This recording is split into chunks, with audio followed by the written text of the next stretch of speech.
Саламатсыздар ма, құрметті оқырмандар? Бүгінгі сабағымызда біз мынандай бір есепті қарастыратын боламыз. Бірінші шкифтен төртінші шкифке қозғалыс екі белбеу берілісі арқылы беріледі.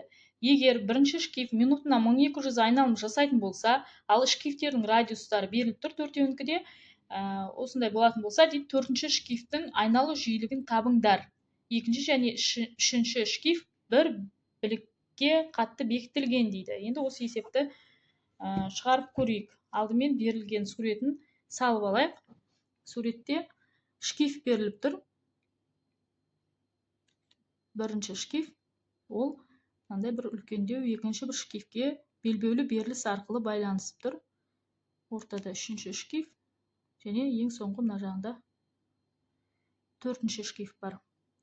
Мынау екінші шкифпен белбеулі беріліс арқылы байланысып тұр. Өз кезінде мынау төртінші шкифпен байланысып тұр. Енді тез-тез суреттерін белгілеп алайық. Мынау бізде 1, мынау бізде 2, мынау бізде 3, 4. Есепте бірінші шкифтің айналу жиілігі беріліп тұр. Демек, мынау негізгі айналып тұрған шкиф осы. Шкиф деген бұл дөңгелек нәрсе, сыртында белбеу өткізіліп қойылатын кертігі болады. Яғни осы айналып қозғалысқа келу арқылы белбеумен мынамен байланысып тұрғандықтан басқа механизмдерді де, шкифтерді де қозғалысқа келтіріп тұр деген сөз, иә. Мына жақ енді бір бұл двигатель, мотор, сондай бір нәрсе болуы мүмкін, иә, айналдырып тұрған генератор дейді, иә. Енді есепте бізге мына төртінші шкифтің несін сұрап тұр ғой, жиілігін сұрап тұр. Барлығының да нелері беріліп тұр, радиустары беріліп тұр. Енді есепті қалай шығарамыз, неден бастаймыз? Бір қарағанда қорқынышты сияқты, қиын сияқты көрінуі мүмкін. Бұл аса қиын емес. Айналмалы қозғалыс тақырыбындағы есеп. Есептің шартында бізде бірінші шкифтің жиілігі беріліп тұр, иә. Оны қайдан білеміз? Өйткені 1200 айналым жасап тұр дейді минутына. Жиіліктің формуласы бізде айналым санының уақытқа қатынасына тең, 1200 айналым бөлінген минут. Оны осылай қазірше қалдыра тұрайық. Есептің берілісіне қарай, егер өлшем бірлікті өзгерту керек болатын болса, өзгертеміз, өзгерту қажет болмаса, өзгертпейміз. Біздің оқулықтарда, қазақша оқулықтарда айналмалы қозғалыс болсын, толқын болсын, бәрінде осы жиілікті неумен белгіленеді. Бірақ басқа тілді оқулықтарда негізінен айналмалы, осы тақырыптағы мына қазір біздің жағдайда мынау айналып тұр ғой, айналып қозғалып тұр, осындай айналмалы қозғалыс кездерінде негізі кішкентай n-мен белгілейді, мынандай кішкентай n-мен. Енді біздің оқулықтарда не белгіленгесінде солай қалдырып жатырмын. Ары қарай бірінші неден бастаймыз есепті? Мынау бір белбеу, мынау екінші белбеу арқылы төртінші шкифке жалғанып тұр, қадам-қадаммен біз осы төртінші шкифке келеміз. Бірінші, мына екі шкиф бір-бірімен белбеумен байланысып тұр. Айта алмай кеттім ғой. Енді осы екеуіне ортақ болатын физикалық шама қандай шама болады? Соны қарайық.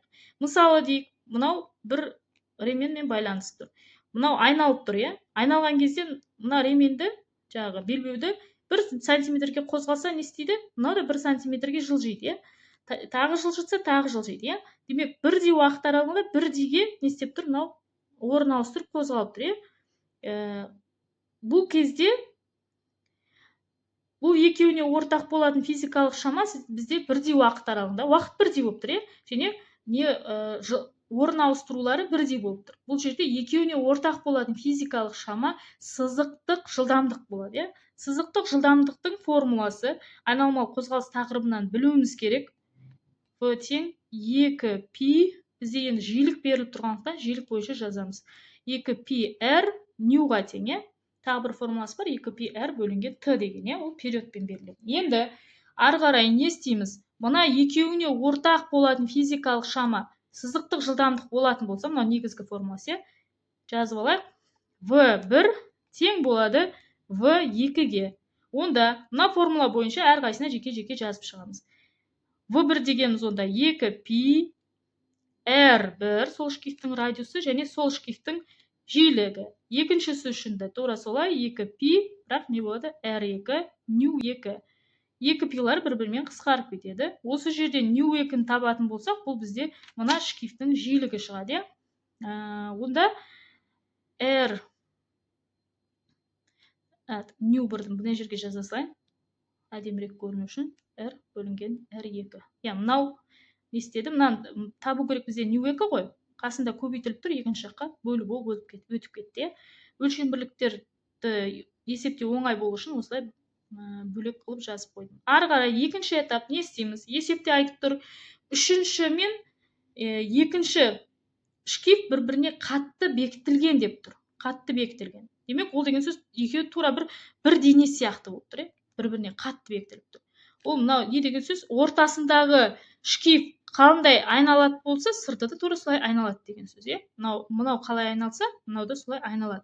Қанша рет айналса, сонша рет айналады. Белгілі бір уақыт аралығында жасаған айналымдар саны бізде физикада не? Жаңағы айтқанымыздай жиілік, Демек, мына екеуіне ортақ болатын физикалық шама, екеуінде тең болатын физикалық шама, онда жиілік болады. Демек, ню 2 тең ню 3 болады деген сөз, Ал ары қарай тағы да тура солай неге келдік? Келесі белбеуге келдік. Белбеулі беріліс, қайысты беріліс дейді. Ременная передача. Осы жерде, жаңа мына жерде екеуіне ортақ тең болған физикалық шамасы бізде жылдамдық болған болса, онда мына жерде де сондай жылдамдық болады. Демек, V3 пен V4 бір-біріне тең.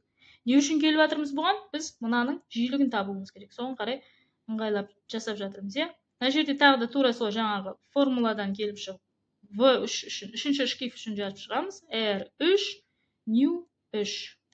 Ал төртінші үшін 2π R3 R4 ню 4 болады. Бізге табу керек мынаны. Алар қысқарып кетеді. Енді есепте бізде ню 3 жоқ. Оны қалай шығарып аламыз? Есепте жаңа айттық, шарт бойынша ана екеуі бір-біріне бекітіліп тұрғандықтан мына екеуі бір-біріне тең дедік, Демек, ню 3-ті табу үшін біз мынаны қолданамыз. Ню 3-тің орнына мынаны әкеп қоя саламыз. Сонда мынаның ню 4-тің формуласын шығарайық. Ню 4 қалған заттарды жазып шығамыз. Ню 3-тің орнына мына формуланы әкеп қойып жатырмын ғой. Сонда ню 1 бұндағы радиустарды жазамын. R1, R2. Екеуін бір бөлшекке жаза берейін. Қазір мен мынаны қойдым, Енді қасында R3 бар, көбейту R3.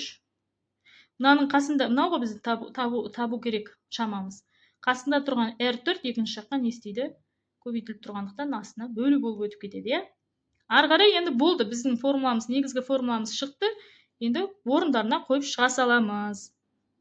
Ары қарай теңдеп мынандай нені де шығара салайын. Осыдан мынау шығады, ню 4 дегеніміз ол тең. Мынаның орнына мен не қоям? N бөлінген T-ны қоям.